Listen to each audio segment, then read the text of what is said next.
So, all things considered, this has went well, right? I mean, no one's dead. We technically defeated the Primal, sort of.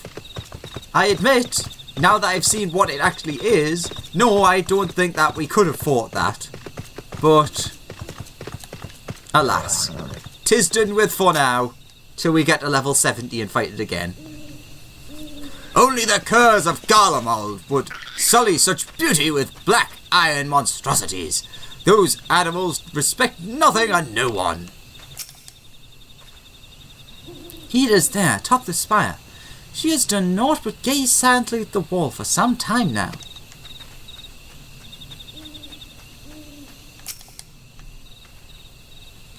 No trace of the cocoon remains. 'Tis as if it never existed. Now, with you saying that, I'm going to quickly go up here and see if Ida does have anything to say. That she does not.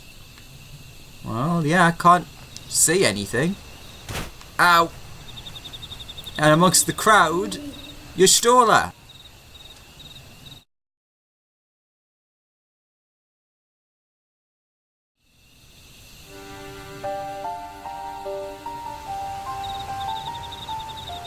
My friends, I cannot well express how glad I am to see you both unharmed.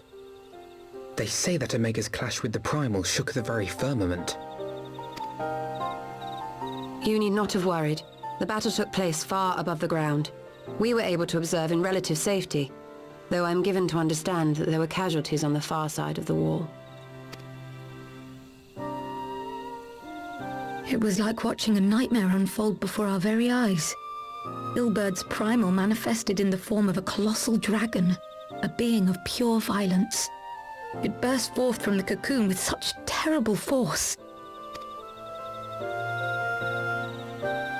That such a horror should spring from the eyes of Nidhogg comes as no surprise.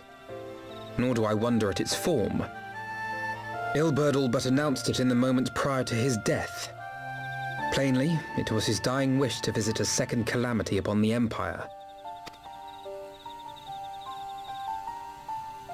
And I am quite certain the abomination would have obliged had it not found itself outmatched by Omega. Gods! I am no stranger to the works of Allag, but even I was unprepared for the machine's furiosity. It beggared belief.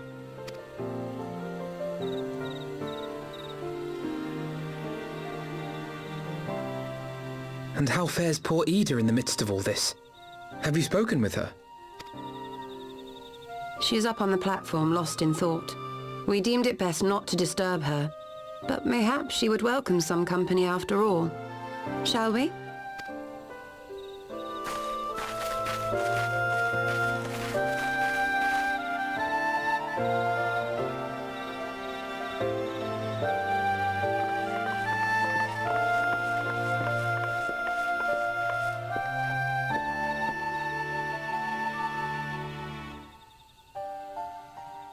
The light's gone.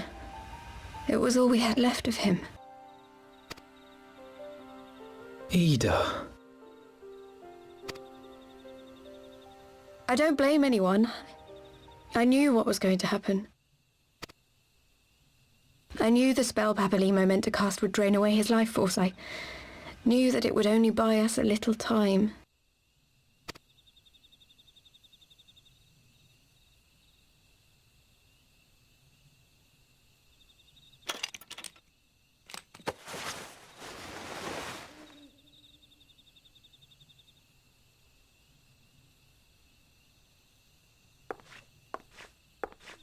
Ida, there is no need to explain.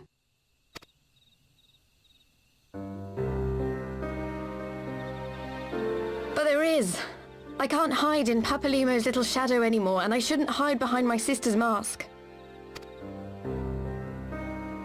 20 years ago, on the day the Empire marched into Alamigo, I was still just a child, not even 5 summers old.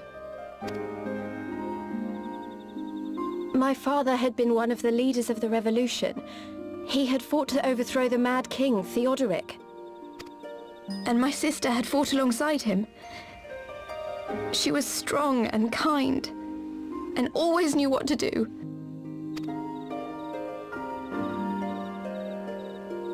But when the Garleans came, everything changed. My father went to war against them too, and I never saw him again.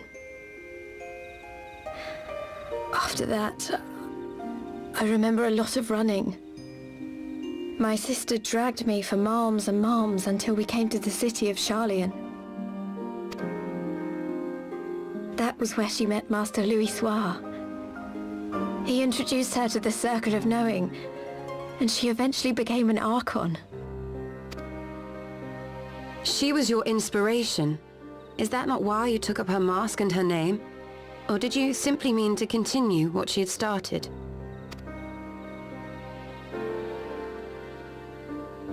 You've known all along, haven't you? That I wasn't Ida. Of course. We all recognized you at once. 'Twas Papalymo who persuaded us to maintain the charade.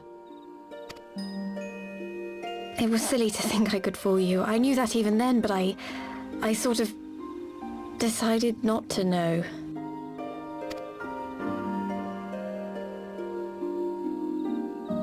Ida died 6 years ago, on a mission to smuggle refugees out of Alamigo. They say she was overwhelmed by Imperial soldiers when she stayed behind to save a little girl. She was so strong. There must have been a lot of them.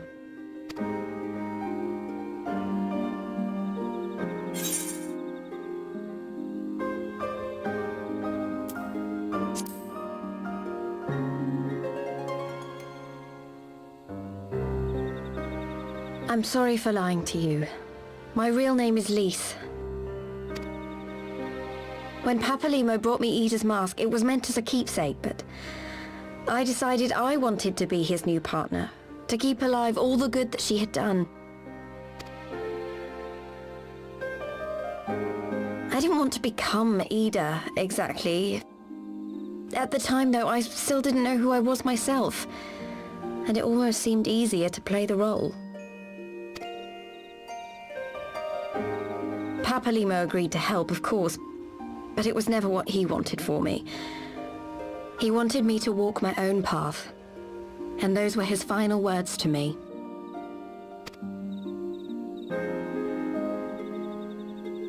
The Archon's mark he gave me is faded, and my last excuse along with it.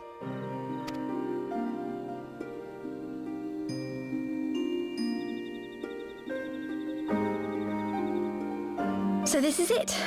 Whatever I choose to do from now on, I do as Lise. And I choose to continue my family's fight. I want Alamigo to be the country that Ida and my father always wanted it to be.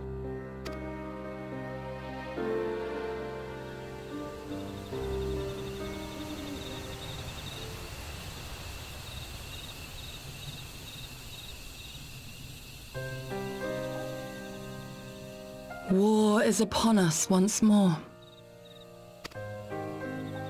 Do you regret standing against the Empire? Would you have chosen a different road, knowing what you know now? To claim that I never doubted the decision would be a lie. But I made my choice, and I have defended it with blade in hand ever since.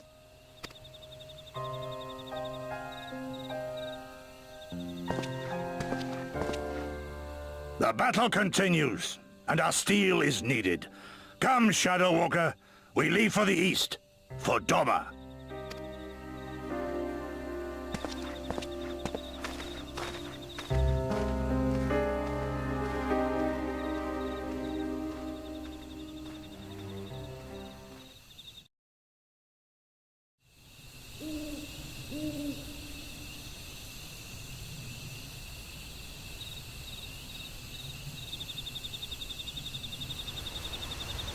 It was brave of Lise to remove her mask for so long.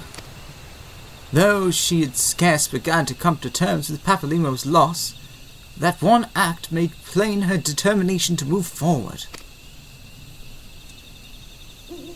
And should she ever falter, We shall be there to support her on this road she is resolved to walk.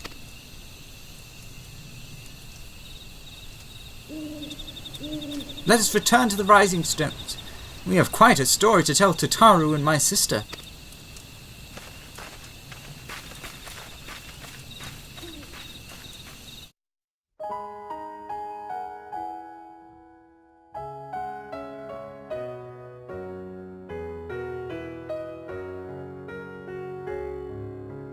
Ah, and we'll go straight into the credits then.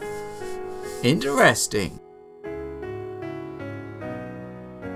So, I was wrong, sort of, about the, long cutscene. There was and wasn't. I mean, the Shinryu Omega fight was semi-long. It was bloody cool, though. And yes, I have heard from people you can apparently skip these credits, but I'm not gonna. I'm gonna talk over them as I always do. So, this is the time, as you can see from the flashback pictures, to reminisce on Heavensward. If we do compare it to A Realm Reborn, or 2.0 compared to 3.0, the expansion of Heavensward was incredible in terms of storytelling, and it was such a huge like a huge leap in comparison. Ooh, I never thought, yeah, we're getting to see all the voice actors, but the story was really good in A Realm Reborn, and yes, I guarantee there's gotta be something with Elizabeth in the post-credits scene. There has to be. But so much has happened in Heavensward. But even though there's so many different stories, they all do feel interlinked and not, what's the right way of saying it, not just out of nowhere. And while there was a lot of obviously running back and forth, there's always going to be that. There isn't much I can think of that was really a bad thing. Not that I could say the same about A Realm Reborn, or not that I couldn't say the same. The story of this game, it's why I keep coming back to it, and why I think it really needs to be recorded. Because, yes, obviously, I record all of these, and I've mentioned it before. The reason that I do that is because of what happened with the original Final Fantasy XIV, or 1.0, or 1.x, if you want to be specific. That original story, while the story itself was, for all accounts, very good, the game, not so much. So, I don't want the same to happen with this game. It is an MMO, or a massive multiplayer online game. Eventually, this game will cease to be. And like the original Final Fantasy XIV 1.x, the story will disappear with it.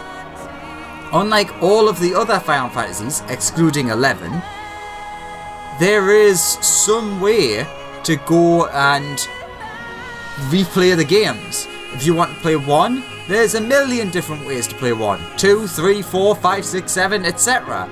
All of them are available whenever you want, on so many different systems. Whereas this game is very unique. It's massive, and the story is amazing, but it is encapsulated in this online experience. So once the online component disappears, this game, its story, its characters, everything disappear with it. So I want to make sure, in my own way, that this is still here in the future. I mean, technically YouTube isn't the end-all way of getting around this, but it's the best that is available. Hopefully, this game doesn't go the same way of the original 14 and can be around forever. But yes, servers cost money, they don't live forever, it will eventually leave us. As Heavensward leaves us too. But we can be excited because in just a few short months we have Stormblood, and oh my god, I'm so excited, especially after that big fight scene. I'm so excited for Stormblood. If this expansion is anything to go by, then Stormblood is going to be absolutely amazing. And I don't see why it won't be. To all accounts, they're putting a lot of effort into the expansion. And you can sort of tell that from the work that they put into this game. That they are serious about this game and where it's going. It's a shame that I'm going to have to wait a few months. But I'm sure the wait will be like totally worth it a million times over. But yes, we do have to wait. So, my question is, what is the post-credit scene going to be about? If I remember correctly, the post-credit scene before Heavensward was the moon, which apparently is Zodiac, and Elidibus with the Warrior of Darkness. Speaking of which, you can see them now. Ba-ba-da-ba-da-ba-ba-ba-ba. Also, all of the music for this expansion was fantastic. It really was. Surprisingly though, with the exception of, as you can see, technically Menphilia and of Papalymo as well, like, this ended on a relatively high note. Ida has revealed her true self. Shinryu is temporarily dealt with, giving me time to get my strength up, level 70. And, well, we're planning to take on the Garlean Empire, to take back Alamigo. And that doesn't feel pushed.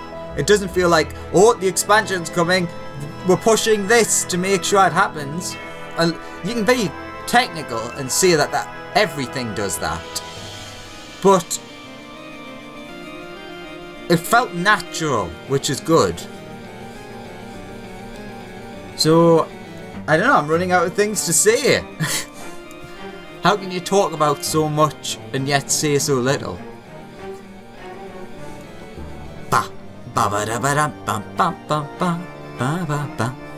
But yes, over and over I'll say this. This is such a good game.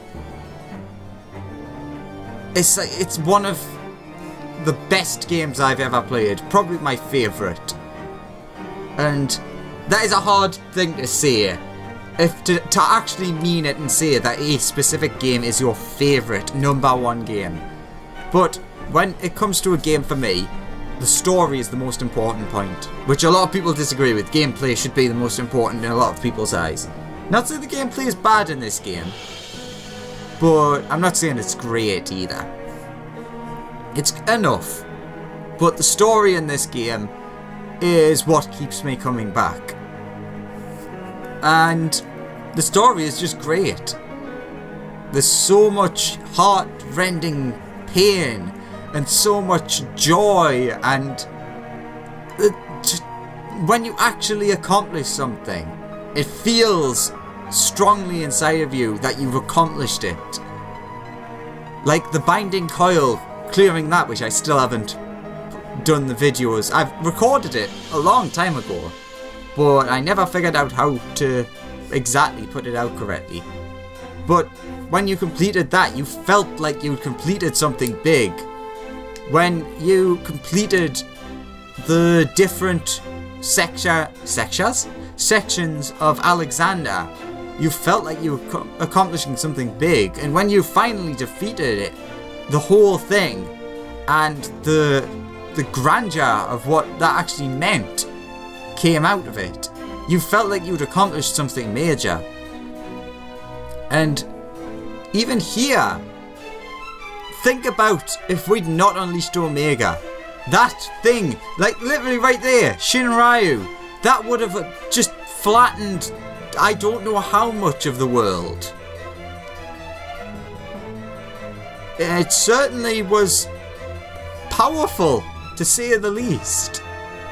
It did seem to use the major elemental attacks.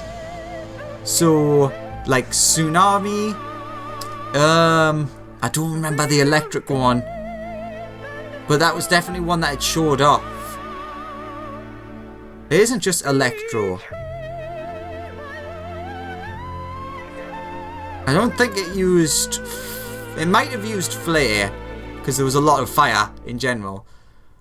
I don't think it used Deep Freeze or whatever the Frost Ice variant of it is.